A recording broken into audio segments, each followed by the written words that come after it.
Good morning, ladies. My name is Vanessa. First, I want to thank Nancy for the opportunity that she's given me in order for me to give you guys my testimony, and hopefully it speaks to a lot of you and to your current situations or situations that might come up, because that's life. So first I want to say that I'm obviously, you can tell, I'm currently going through chemo. I was diagnosed with breast cancer July of 2018, which was shortly after I moved over here to Fort Myers, which is the reason why I wasn't able to go to the meeting. I moved from Hialeah back last summer, and 2 weeks after I moved over here, as I was unpacking my boxes, I took a shower and I felt a lump on my breast. And after speaking to my husband, my husband told me I should go see a doctor. And at that moment, I really didn't take it very seriously. I thought it would just be a cyst or something very non-life-threatening. And I went to a doctor over here, and they felt the lump as well, sent me for a mammogram. Mammogram turned into a sonogram. Sonogram turned into needing a biopsy, and the rest is history. I'll go into, I guess, more of what happened after that. But first I wanted to say that I've been what I currently call a casual Christian for the majority of my life. I've been a Christian since I was a kid. I went to Sunday school every Sunday. I would say that my family, we would go sometime. At one point in my life, I think we went to church 5 days a week.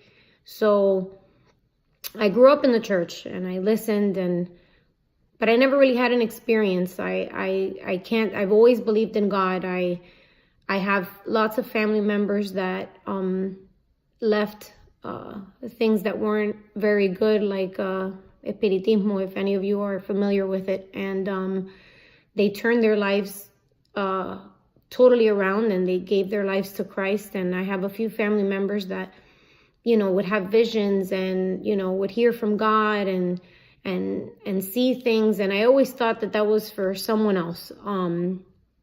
I always considered myself a very logical person. I see everything black and white. I don't understand things any other way.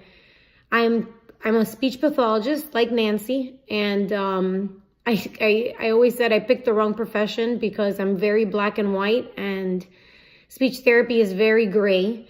But I never considered myself a person to really have a real true experience with God. I thought God was this huge being that just, sat on top of a mountain and looked over everything and was aware of every little thing that I did and every thought that I had. And I just didn't consider myself good enough. So lots of my family members have lots of gifts and talents. And I thought, I don't sing, I don't see, I don't hear. I don't know how I'm ever gonna, have this great experience with God. It was always so foreign to me. But when I got pregnant, I have 2 children. They're both girls. My older one is Mia. She's currently 7. And my youngest is Ava. She's 5. And when I had my oldest, when she was about 7, she was actually exactly the day she turned 7 months old, she sprung up with this really crazy high fever. Didn't have any other symptoms. It came out of nowhere, and it stayed for like about 5 days. Fevers of 103 and even 104. Took her to the doctor. Every doctor I took her to, they'd say that it was some sort of virus, even though she never had a cough. She never had any other symptoms. It was just a crazy high fever out of nowhere. And so after taking her to various doctors, I never got any real responses. And I just thought, like my husband would say, kids get viruses, whatever. All right, no big deal. It turned out that it would happen every single month. She would catch that fever every 21 to 28 days. I after 3 weeks, I already knew that it was coming. This happened from the span of when she was 7 months old until she was 2 years and 4 months old. I took her to a number of doctors, changed her pediatrician many times, and I wouldn't receive any real answers. I tried to fix it myself by taking her to all the doctors that I took her to, and I just never got any real answers, and I never got anywhere with it. Finally, after seeing rheumatologist and every sort of specialty, an infectious disease doctor told me that she might have a periodic fever syndrome. So there's no real test for it. They just told me that the next time that her fever would start, for me to give her some prednisone. If the fever went away, then that's what it was. It has this crazy name. It's called PFAPA, which is periodic fever, amphisthamatitis, pharyngitis, and cervical adenitis. Yes, I know it's a mouthful. And sure enough, next time she caught that, she started with the fever, gave her the prednisone, the fever went away. So great, we had an answer. I went to the doctor and I said, okay, so she has this PFAPA, how do we fix it? And he said, you don't. Some kids grow out of it by the time they're 10. And I said, what? I am not going to be doing this every month for the next 8 years. Like it's ridiculous. So I finally came to the realization that I needed God to step in. I was pregnant with my second, with Ava, and I thought to myself, there's no way I could do these fevers and, baths at 2 a.m, giving her Tylenol every 4 hours. It was madness. So I prayed to God sincerely, and I said, you need to fix this. I ran into some blog of some mom that had a child. Actually, she had 2 children with PFAPA. And she said that there was unexplained reason that some kids with PFAPA, when you take out their tonsils, the fever goes away. So I had this, I had to take out her tonsils. So I took her to an ENT, and they told me she was too young. She was 2 years old. And they're like, we won't do a tonsillectomy until a kid is 4. And I said, no way, we're not doing this for another 2 years. So I finally went to a few, and I'm sure God opened the ways for the one that would. I went to go see this one particular doctor in Jackson, and I took her in, and he said, sure, yeah, we'll do it. So I did. We had the tonsillectomy, and I prayed that day. I was 8 months pregnant, and I prayed that day like I had never prayed before. And I said, I was terrified because it was scary. I started reading stuff on the internet and about kids that after a tonsillectomy, when they're so small, they get super dehydrated. And even one horror story of some mom that the scabs that grow on the area of the scars, when they sloughed off, the kid basically bled out in the ER, and it scared me to death. And I just realized, okay, stop reading all that stuff. I have to put my trust in God. So I prayed and I asked God for him to be the one. I in my mind, I saw in the operating room, in the OR, not being that doctor. I'm sure Dr. Eunice is very good, but I didn't see him. I said, Lord, take over his hands and you cut this off and finish this. So when she came out of the surgery, obviously the following days, my husband, looked at her, terrified when the 21st, 22nd day came around, because he was just waiting for that fever, because we were so used to it at that point. And I remember I thought, and I turned to him and I said, forget it. Like, don't even look for it. It's done. God did what he had to do, and it's over. And to be honest, I didn't even really seek God after that. It was just like, awesome, thanks for doing that. And I just went on with my life. Gave birth to my second. At around 4 months, Ava, her pediatrician, noticed that her head was getting very big. They do the head circumference with if you have kids, that they do the head circumference check every doctor visit, and they noticed that it was getting pretty big pretty rapidly. So he sent me to have her have an MRI. which was kind of scary because they had to knock her out. Obviously, a 4-month-old, how do they stay still? She had the MRI and they diagnosed her with BEH, which is benign external hydrocephalus, which meant that she had an accumulation of CSF, of cerebrospinal fluid, on the outside of her head. And it was making her head huge. So I was terrified. Obviously, I'm a speech pathologist. I'm thinking about all the neurological issues, with high pressure in her brain, what that could cause and whatnot, and possibly needing a shunt. Thank God that wasn't the case. The doctor told me, no, we don't need to do a shunt. She'll just grow into her big head. So while she was very small, her head was ginormous, but now she looks like any other kid. But after that was scary. But right after that, I started noticing that her eye contact was non-existent. She was in the room, but she wasn't really in the room with us. She was showing all the signs of autism, which is terrifying for any parent, and especially for a speech pathologist, because this is what you learn about in school every day. And I even work with kids that were autistic, pretty severe too. And I didn't want to see it. I did, but I didn't say anything because I felt if I said something, then it would be real. So I dealt with it internally a lot, and I was really angry. If I'm honest, I was angry at God. I was like, how could I possibly have really another problem? And this one, I really couldn't fix, and there wasn't a tonsillectomy for this. So I remember being really angry at that time in my life. Man, when she was so small, everything was so gray, just like meaningless. I'm not gonna say I was suicidal, because that's not even a consideration on my part, but I just saw her future so sad and depressing. She didn't speak. I would purposefully scream her name, and she wouldn't even turn. She never, responded to any affection. If I gave her a hug, she would just like, I'm sure it felt like needles on her.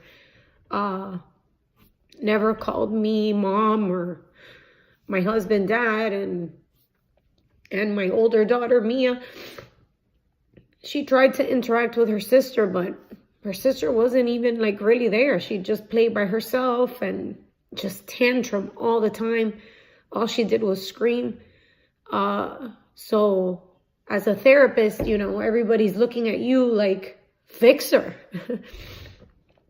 And all along, I know I can't fix her. So I took her to therapy. Funny enough, she was never able to get speech therapy because the insurance never approved it. God knows why. I couldn't really do therapy with her. Anyone that's a speech therapist, you know that it's impossible, because you can't divvy yourself up between being mom and being a therapist, because when you're a therapist, you're stern. Everything is purposeful. You're not going to get anywhere with a kid if you're not. But I needed her to have me as her mom more than a therapist. So I realized that I really couldn't do anything about it. I started her on behavioral therapy, on ABA, and the behavioral therapist didn't even know what to do with her. It was impossible. She was just screaming all the time, because she wanted to do whatever it was that she wanted to do, and feeding was a mess. She just ate baby food. She wouldn't progress from there because everything, I'm sure she had food aversions. Everything was disgusting, like if it was mushy, there's no way you could put it in her mouth. So it was really difficult. After I got over, I guess, being really upset with life and with everything, it even affected my marriage, because I was upset that my husband didn't understand me, because he looks at things very, as a matter of fact and day to day. And he's like, whatever, we'll give her therapy and we'll just do what we have to do. And I was just thinking of the future. I just thought, what's going to happen, like in the future for her? Like, are we going to need AAC devices? Like, is she ever going to be able to speak? She's not going to be able to go to school. Like, I just kept thinking so ahead. And I'm a control freak, and I'm this super type A personality, and I needed to fix her, and I couldn't. So at that time in particular, an evangelist came from Cuba, and he was staying over at my grandmother's house. So my grandmother, when I went to go visit at my grandmother's house, I ran into him, and he started talking to me, and my mom had mentioned to him the struggle that I was going through currently with Ava, and he just started to speak to me, and I was like, wow, okay, the things that he was saying, it made sense. And then we decided, I don't remember who, but we decided to do like a Bible study at my house with my family members. And he actually came that day, and he came with the word, and he just came with his Bible, and he basically preached in my living room. My aunt sings in her church since I was a kid. She plays the piano and she sings. So we sang there at my house, and we praised God and all that stuff. And he preached. I don't even remember what, but it spoke to me. I know God used him at that moment in my life, and he prayed over all of us. We all prayed together at the end, and he prayed over me, and he just started speaking to me like God wanted to use me. And the enemy has tried to attack, my children and their health in order to kill my faith and my belief in God. And I totally believed it. And at that point, I remember in my mind, I had a visualization of, I don't know if you know, like, campers or people that go hiking and stuff, that they wear those really big, huge backpacks that have like this like metal piece in the front, because it's just ginormous, this big thing full of all that stuff that they use and whatever. And I envisioned myself carrying that on the edge of a mountain. And I had this thing that it literally had me like breaking my back over. And I just envisioned myself like taking it off and just, turning it into God. And that was the visualization that I had in my mind. And when I did, man, it felt really good, because I couldn't carry it anymore. And funny enough, I was kind of surprised by the reaction that I saw from what was God in my mind. Like, instead of being like, okay, give me, I'll carry it, It was kind of like he was happy to carry it. Like, finally, you gave it to me. It belonged to me. So I did. And like, I've seen 2 miracles in my life. After that, not even a week after, I remember I saw Ava for the first time give her sister a hug, and I just threw myself on the floor. I started to cry, because something that seems so insignificant for so many moms, and yet that's all I really wanted. Cause she finally got to hug her sister, and I felt so happy for Mia, because my older daughter is really affectionate, and she finally gave her sister a hug. And after that, she started calling me mommy, and started calling my husband papi, and started calling Mia by her name. And she just started talking like out of nowhere, like her vocabulary just exploded.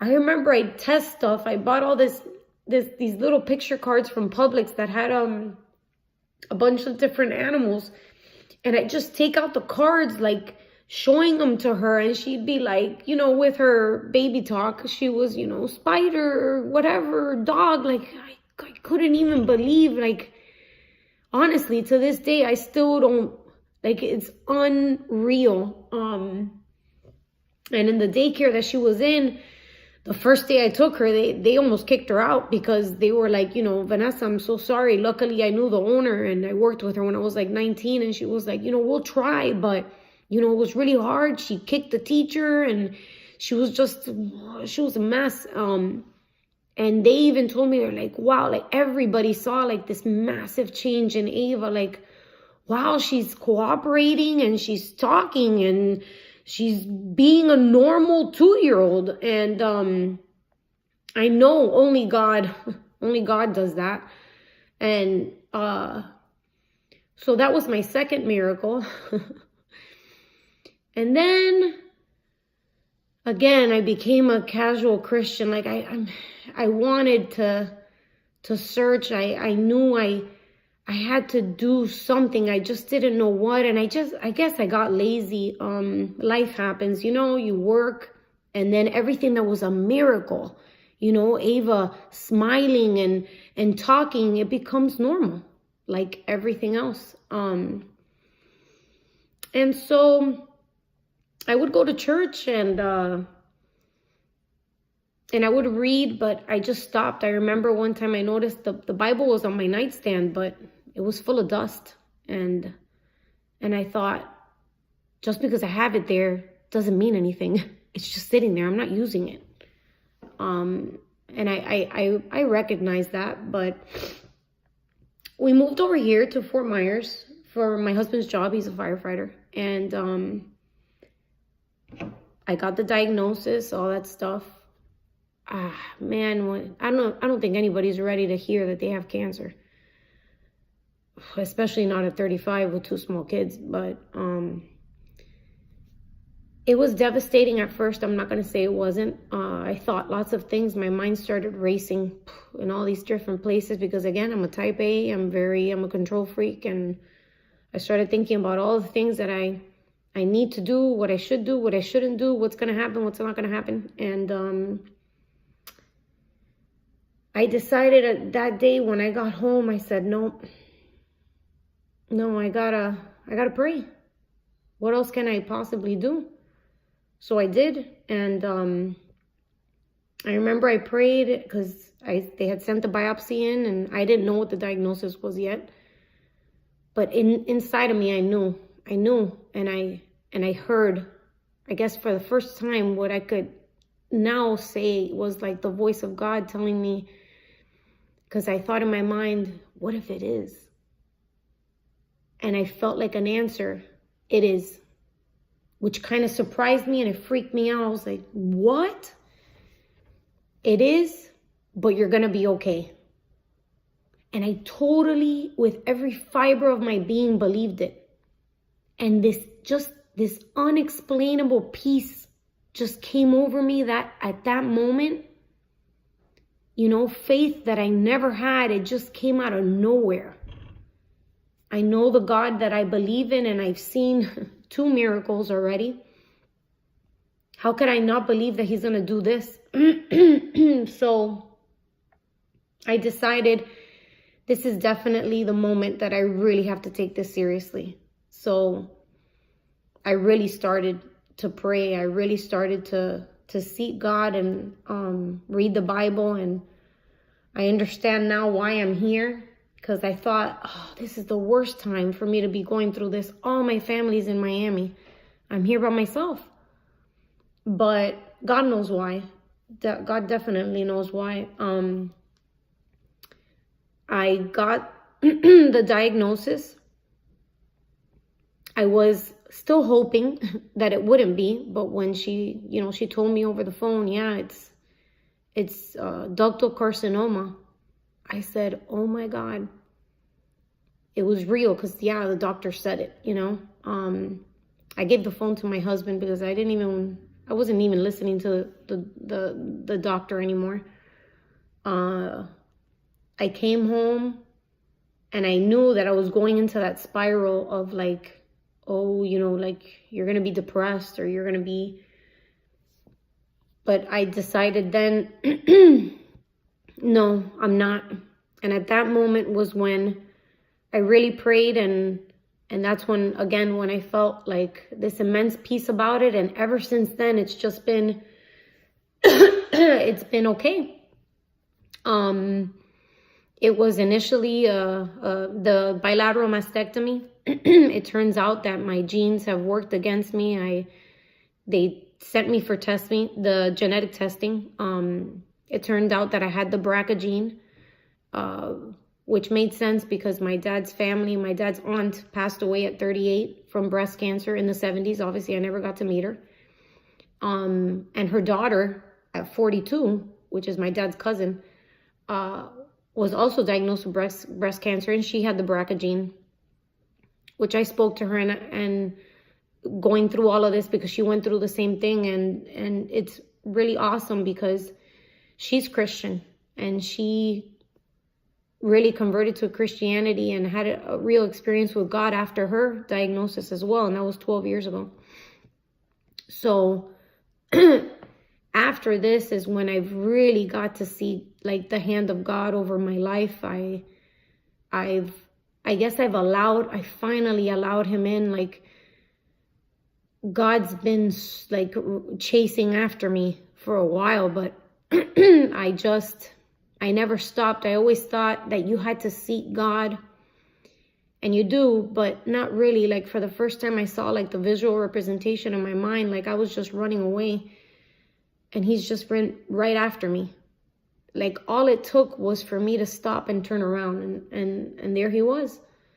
And he's been there all along. And this journey, I wouldn't have been able to do it. Like, people have told me when I had the surgery, I had the bilateral mastectomy, and yeah, it was painful and all that stuff, but people are, oh, you're so strong. Like, no, I'm not. I'm really not. Like, God has given me an immense amount of strength and ability to just overcome all of this. And if I'm being honest, I feel privileged. I'm so happy that he chose me for this journey, because without it, I would have still been lost. I really wouldn't have seen God. For the first time, I have real faith. Like, I'm a very logical black and white person, and you know, I heard about the stories, you know, Jonah and, you know, Noah. Kind of hard to believe, you know, like, because I'm so logical, you know, like, I wanted to believe it. Like, I envied people that just plainly believed like that. Like my sister is like that. I need to see things, and it just doesn't make any sense. It needs to make sense. And it's funny, in my experiences that I've had, my faith has grown, and I finally get it, because it took me seeing miracles in my life in order for me to be able to open the Bible, read these stories, and really believe them. Because if God is able to do miracles in my life that I've been able to see firsthand, of course he could do all the other stuff. Like, he basically parted seas for me. So of course I'm going to believe that he parted seas, you know, with Moses and every other story. Like, everything is so easy for God. Like, I put him in this bubble, in this box, you know, like I humanized him, and he's not. He's so above it all. And I always saw, like, you know, the devil and God as equals, right? Just, you know, polar opposites. And it's not even close to that. Like, God is above everything, and he even allows the devil to do things. And I guess for some people it would make them upset from that, but you have to believe that whatever it is that you're going through, there's a blessing right around the corner. Like, I truly believe Romans 8:28, you know, that all things work together for good for those who love God and are called according to his purpose. But all things, like, not just the good, the bad too.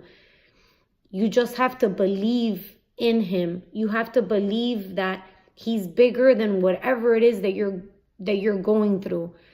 That he sees everything. It doesn't matter what you've gone through. I thought I was too dirty and I was too, unclean for God to even look at me, And then after reading the Bible, I see that he used the craziest people. He, like David was after his own heart, and yet he killed a man to get with Bathsheba. Like, the stories are crazy. Abraham, we all came from him, and yet he didn't believe in God enough and slept with Hagar and had a child out of his, what was the will of God. Like, I totally see that we're all so full of sin, and that's okay.